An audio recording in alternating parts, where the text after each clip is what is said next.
Hello everyone, welcome again to the second installment of ShedTalk. I am your host, Mr. Meatball YT, also known as Ivan, also known as Meatball. Today, I wanted to talk about a certain topic that's been really bugging me for a long time, which is the saying that nobody wants to work anymore. Specifically, not just nobody wants to work anymore, but Gen Z doesn't want to work anymore. Now, I've been thinking about this quite a lot lately, and I've been watching a lot of videos on the topic, and I saw one video, I can't think of the name of it right now, but I'll probably link it below, that talked about this and how mathematically impossible it is for people our age to effectively save up enough to be comfortable, which enough to be comfortable is basically $5 million over the course of our lives, accounting for inflation.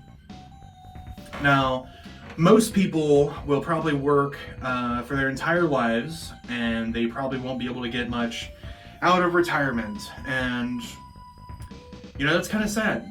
That's kind of a sad reality that we have kind of going on in our world. But something I want to kind of touch on is the idea of freedom. Now, in this video that was linked below, and I'm just going off the cuff here, there's no script or anything, freedom really is kind of the paramount thing that we're kind of all wanting, right? Like, everyone wants freedom. In that video, they talk about how money leads to freedom, how ultimately all we really want is freedom in a life that we can control. Now, I find that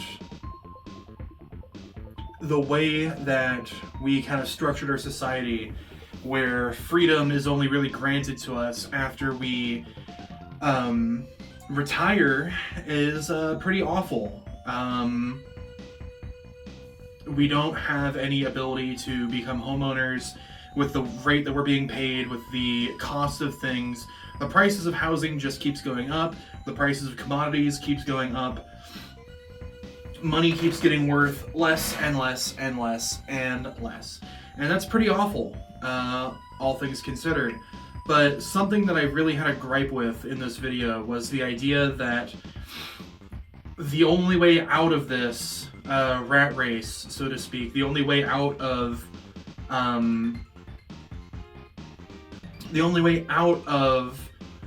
being a 9-to-5 wage slave is to be an entrepreneur, right? So I kind of fell victim to this myself. I am a self-described entrepreneur. I'm inside of my workshop. I have my business right here. This table is my entire business. This is what I do for myself, aside from my 9-to-5 job that I do, which isn't really a 9-to-5, but we'll talk about that later. But it really kind of harkens back to something I've read about, which was kind of like the original sorts of theories of socialism, right? And I know some of you are probably rolling your eyes right now saying, oh, Ivan's going to talk about socialism again. But something kind of dawned on me, and it's that when we get to the topic of, people being alienated from their labor, people being, forced to work for somebody else, to build somebody else's dream, trapped in this 9-to-5 web, and kind of trapped in this cycle of working for somebody else and getting paid pennies on the dollar compared to how much they make. Obviously, the logical answer is to go into business for yourself, to be a valuable person on your own and to sell your labor directly to make money. I mean, I do that myself. I'm a entrepreneur. I run a business. I'm doing, I guess I would maybe call it somewhat of a trade. I don't know, but this is something I'm doing. And that's how business was done for thousands and thousands of years. That's how people ran businesses. You know, you didn't have a million people working in a factory, or like a million people working at McDonald's or Walmart or whatever, Wendy's, what have you. You had the tailor, the butcher, the miller, the cleric, the whatever, just these different job titles that people would have around their home and around their hometown, and that's what they did. They were, you know, and this was usually a generational thing. They would teach their children to do it. Their children would teach their children how to do it. It would be like a master and apprentice type of thing. And sometimes if they wanted to organize together and kind of keep prices, you know, normalized, they would form guilds, which would also allow people to join the guilds and find work in those guilds.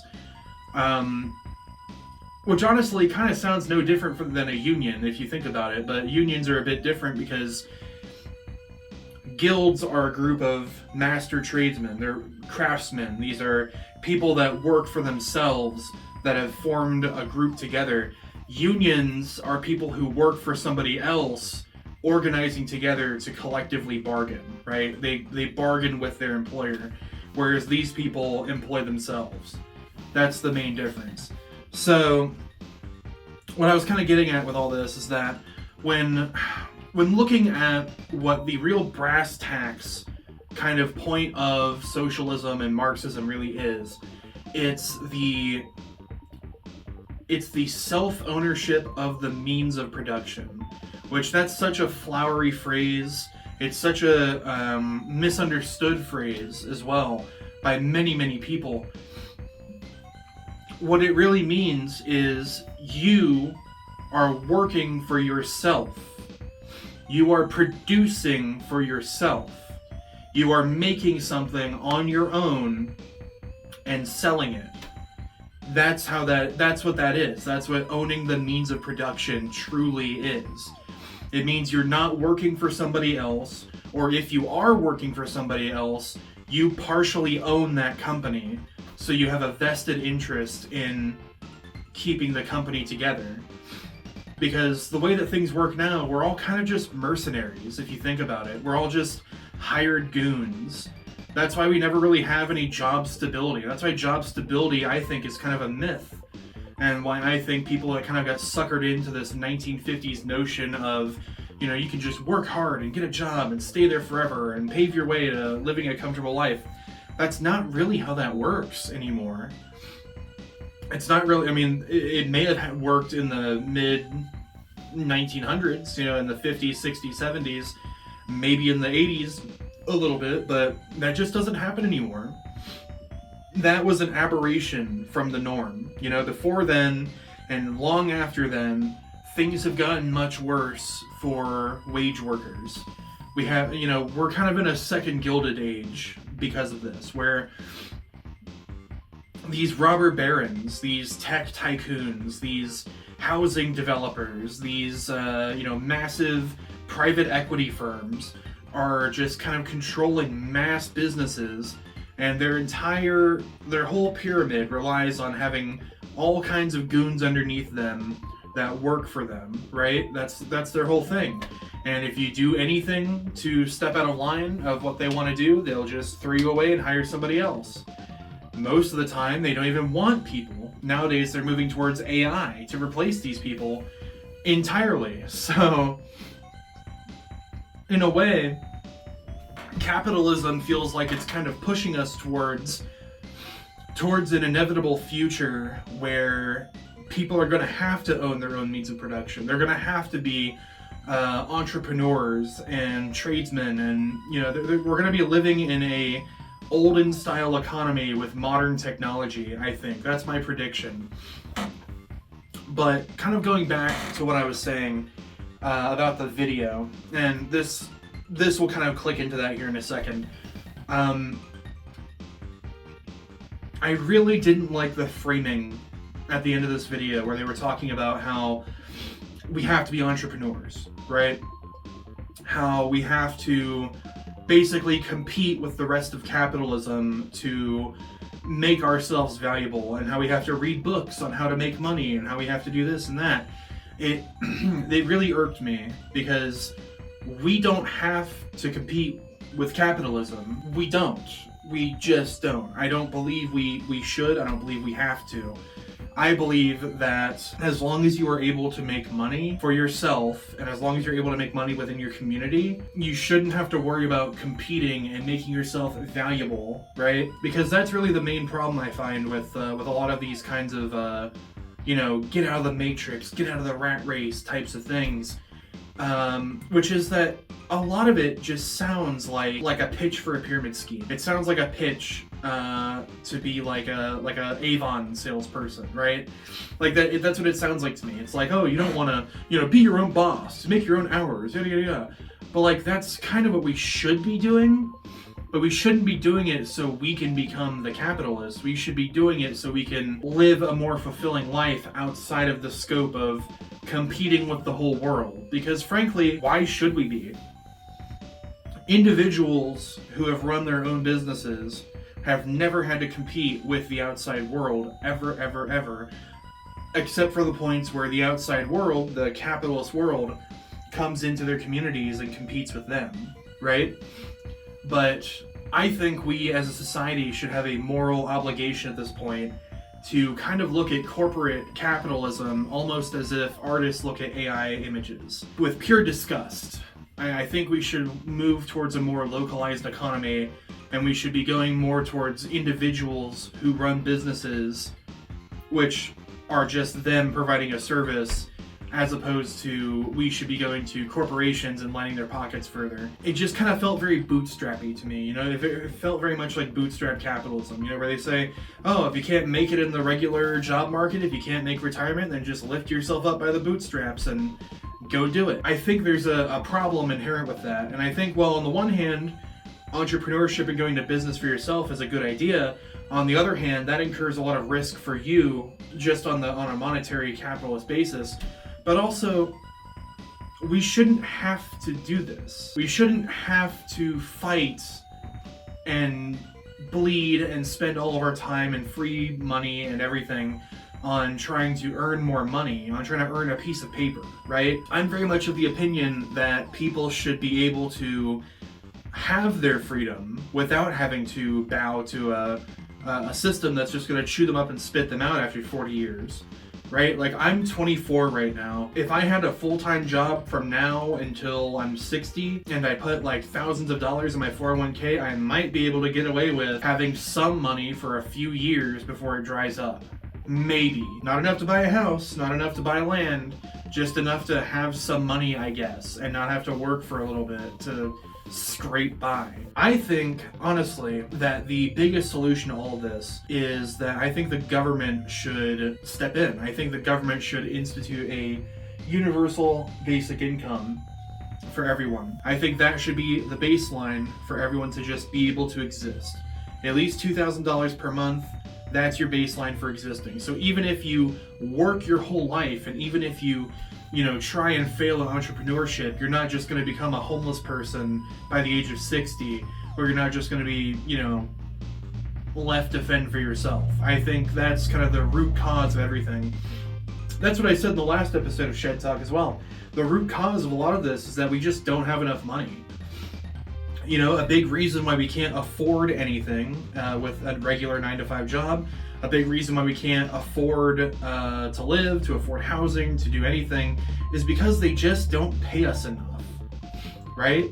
Like, I think we collectively, as people in a capitalist society, should start saying, hey, we're worth more than what you're giving us, give us more money, or else we're not going to work for you, and we're just going to work for ourselves. I think that should be how it is. And I think we should lobby our government to say, hey, give us what we want, or else we're going to vote for the other guy, or we're going to boycott this or boycott that, or yada yada yada. I mean, there's so much we can do. And I think right now we've kind of been at this sort of boiling point, and the future is struggling to be born, and the past is dead. The past is long dead. We're never going to go back to the 1950s. We're not going to be in this olden time where you could get paid a nickel and pay off your college in like 3 months, right? That's not going to happen anymore. But we need to do something now in the future, in the near future, to help create a better world than what we even had in the past, right? Something akin to the Great Society or the New Deal. I think the government needs to help people, because ultimately we've kind of learned that lesson that, hey, if the government doesn't help people, then they don't get help, especially when it comes to finances and benefits and welfare and things like that. Trickle-down economics does not work. Empowering rich people to be more rich does not let more of that sprinkle down to the lower people. That's a lesson learned the hard way. Ultimately, I think Gen Z is probably one of the first generations to kind of realize that we're just kind of getting screwed. You know, we have our boomer grandparents who had it great. We have our Gen X parents that had it shitty and did fucking badly and can't get anything done because they got shafted for their whole fucking lives financially, because all they did was just work, and it all went to nothing. We have our millennial older brothers and older sisters and cousins and siblings and whatnot who are in the same boat as we are, except they're just a tad bit older, just a wee bit older. And we're just kind of starting to realize, I think, as a whole group, as a whole cohort, that the cards are stacked against us and the whole system of capitalism isn't really working for us anymore.